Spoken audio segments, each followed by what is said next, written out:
जिसको मैं तो पूरी कोशिश कर रहा था, लेकिन उसमें से डंडे मार मार के ईमानदारी को गायब किया जा रहा था, शुचिता को गायब किया जा रहा था। उन कार्यकर्ताओं को जो जोशी जी के रास्ते पे चलना चाहते थे ईमानदारी से, उनको प्रकटित किया जा रहा था। मैंने सरकार के सभी जिम्मेदारों को ये बात कही, लेकिन मैं जानता हूं कि सुनने वाला कोई नहीं था। लगातार 2 साल से मैं एक मांग करता आ रहा था कि माननीय जोशी जी का स्मारक, क्योंकि मेरे पिताजी का जब देहांत हुआ था तब माननीय कमलनाथ जी मुख्यमंत्री थे, सज्जन भैया मंत्री थे, गोविंद सिंह जी मंत्री थे।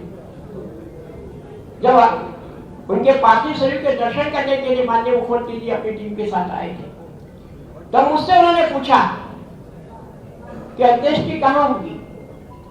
तो मैंने कहा कि हाटपिपलिया में, हमारा गांव है, हमारा बड़ा परिवार हाटपिपलिया में रहता, देवास जिले के। तो हाटपिपलिया में कहाँ होगी? तो मैंने कहा शमशान में। बोले जोशी जी की और शमशान में?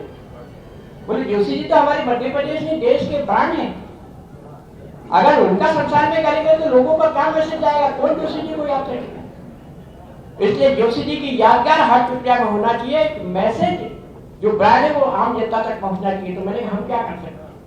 बोले आप नहीं कर सकते, मैं तो कर सकता था। और उन्होंने उस वक्त कहा कि आप जमीन दिखाइए सरकारी, मैं आपको जमीन दूंगा। सज्जन भैया, सम्मानीय आरिफ वकील जी, पीसी शर्मा जी, गोविंद सिंह जी लगातार मेरे संपर्क में रहे और 4 घंटे के अंदर हाटपिपलिया में बहुत बेशकीमती जमीन 80,000 स्क्वायर फीट हमने बताई कि ये जमीन है।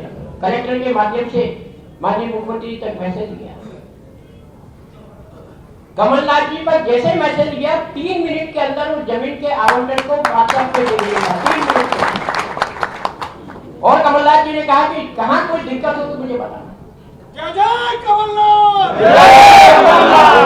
जाने के बाद माननीय मुख्यमंत्री जी तो है ही, लेकिन दिग्विजय सिंह जी, अरुण भैया, क्योंकि वो भागीरथी से सांसद रहे, अरुण यादव जी, राहुल भैया, उनका हमारा भले ही एक मामले में मतभेद रहा हो, लेकिन हमेशा हालचाल पूछते हैं।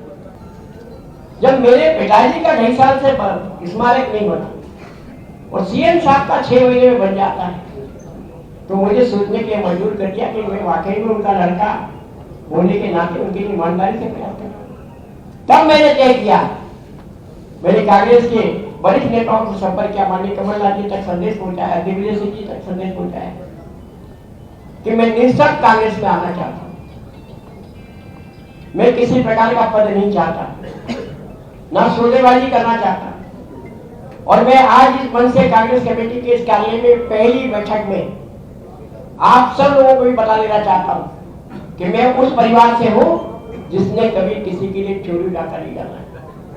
मेरे पिताजी को जब 98 में, आपको याद होगा, उमा भारती जी को टिकट दिया गया था, पिताजी का टिकट काट दिया गया था, जो पत्रकार साथी उस समय की गवाह है।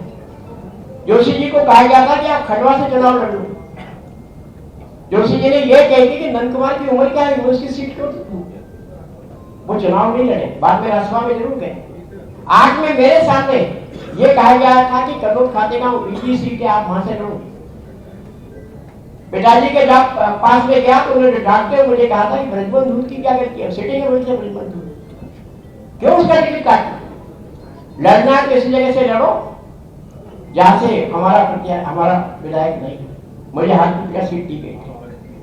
और आज भी इस मंच से सम्मानीय कमलनाथ जी, गोविंद सिंह जी, सज्जन भैया, इन सब के सामने मैं अपनी स्थिति स्पष्ट कर दूं कि आगामी चुनाव में मैं कांग्रेस की तरफ से उस सीट पर जहां कांग्रेस का नौजवान कार्यकर्ता, कांग्रेस का कार्यकर्ता 4 साल से 4.5 साल से मेहनत करता, कांग्रेस के झंडे घंटे उठा रहा, उसकी सीट को मैं चोरी करूं, उसकी सीट को मैं डाका डालूं, इसलिए मैं उस सीट पर चुनाव नहीं लड़ूंगा जहां कांग्रेस का कार्यकर्ता।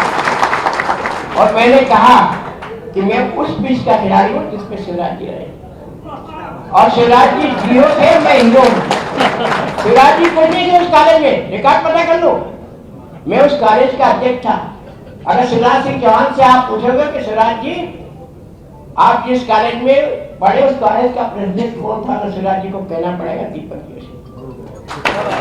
तो मैं शिवराज सिंह चौहान की पेश के भाव को जानता हूं, कौन सी गेंद पे इसकी गिलियां बिखरेगी, वो मैं ऐसी तरीके से मुझे कमलनाथ जी मौका दे, मैं बुद्धि के मैदान में कांग्रेस के प्रत्याशी के रूप में अगर मुझे इशारा भी कर दे तो मैं 2-4 दिन में वहां से तैयारी शुरू कर दूंगा।